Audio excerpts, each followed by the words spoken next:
Bom dia, amigo.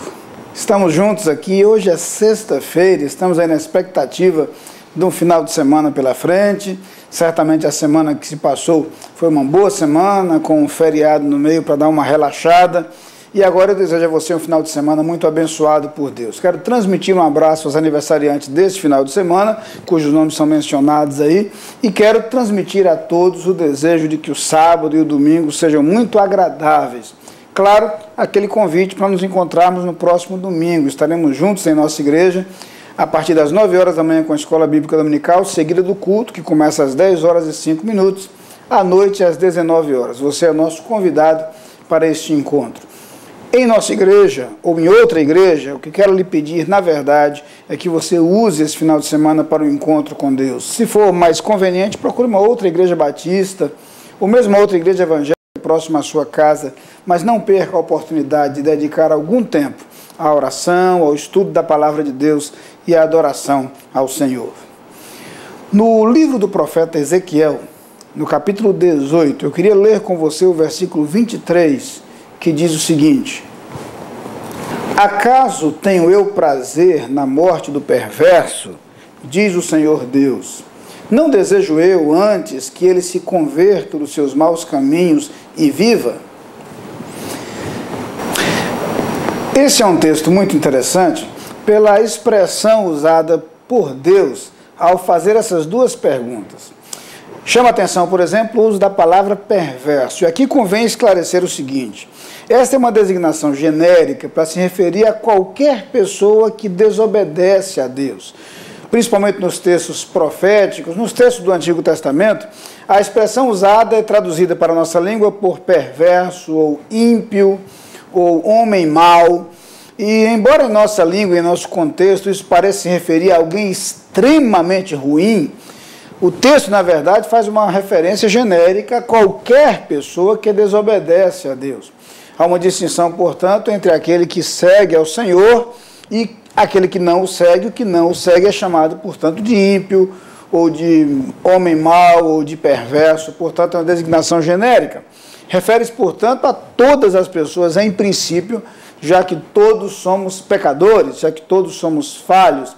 Mas aqui o texto se refere, então, àquele que, além de ser pecador, como todos somos, opta por permanecer distante do Senhor, em desobediência a Deus. O texto distingue, portanto, o homem perverso, aquele que continua desobedecendo a Deus, e aquele que obedece ao Senhor, aquele que segue os seus caminhos, aquele que aceita o seu perdão.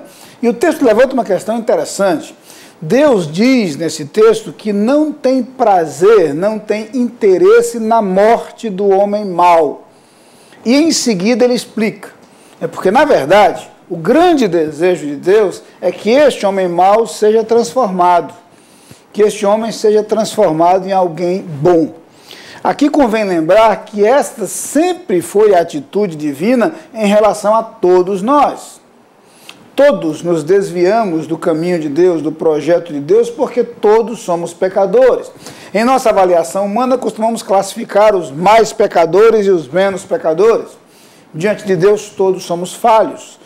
Todos somos movidos muitas vezes pelo egoísmo. Todos somos tentados a agir com interesses pessoais e próprios. Todos temos interesse primeiro em proteger e amparar o que é nosso. É a nossa tendência humana natural. Todos seremos tendentes a abraçar a nossa vontade e não a vontade de Deus. Quando a Bíblia diz que todos pecaram e destituídos estão da glória de Deus, fala desta atitude generalizada. Quando a Bíblia diz que os nossos pecados fazem separação entre nós e o nosso Deus, é para nos lembrar que este pecado, presente em todos nós, nos distancia de Deus e nos separa dele. Mas o Deus que sempre desejou a salvação dos pecadores, o Deus que sempre desejou a restauração dos desobedientes, foi o Deus que um dia enviou seu Filho ao mundo para morrer por nós. E Jesus veio ao mundo. Jesus pagou o preço mais alto possível para que nós fôssemos salvos.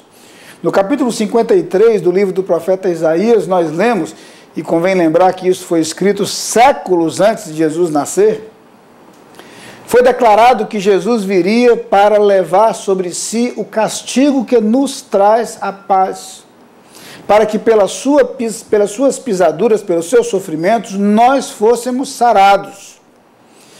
É porque Deus deseja a salvação do homem, de todos os homens, que Deus enviou Jesus ao mundo, e Jesus morreu por nós.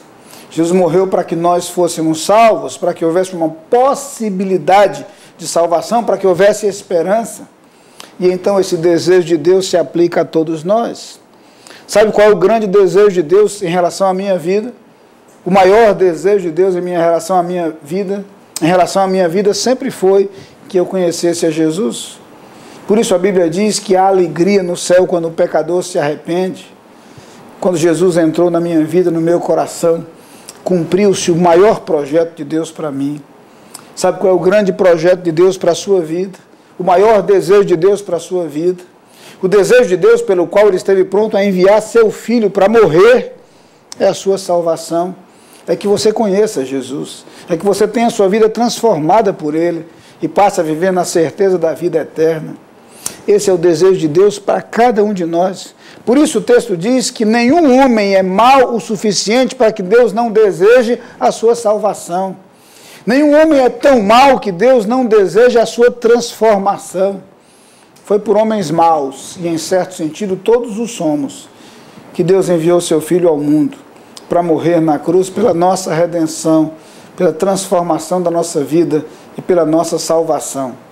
E é quando abrimos o coração para Jesus que o grande desejo de Deus se realiza, que o grande projeto de Deus se cumpre, e que aquilo para o que Jesus morreu na cruz se torna realidade. Nós somos salvos, nossos pecados são perdoados, substituímos a condenação pela redenção, e passamos a viver na certeza da vida eterna, que de acordo com as Escrituras, vida eterna que nos é possível por meio de Jesus Cristo, nosso Salvador. Eu queria convidá-lo a orarmos juntos, nesse instante, colocando a sua vida nas mãos do Senhor. Pai querido, muito obrigado porque a Tua palavra nos fala do Teu grande desejo para todos os homens, do Teu grande desejo para nós. E por esse desejo, Jesus Cristo veio ao mundo, sofreu e morreu por nós. Como é bom, Senhor, quando esse desejo se cumpre na vida de cada um de nós. Quando abrimos o nosso coração para Jesus e nele, e por ele somos salvos.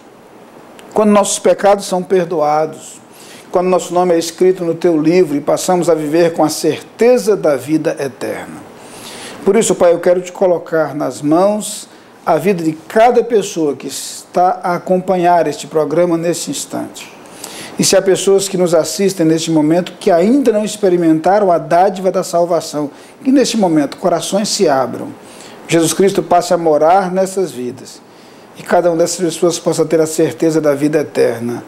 Amém.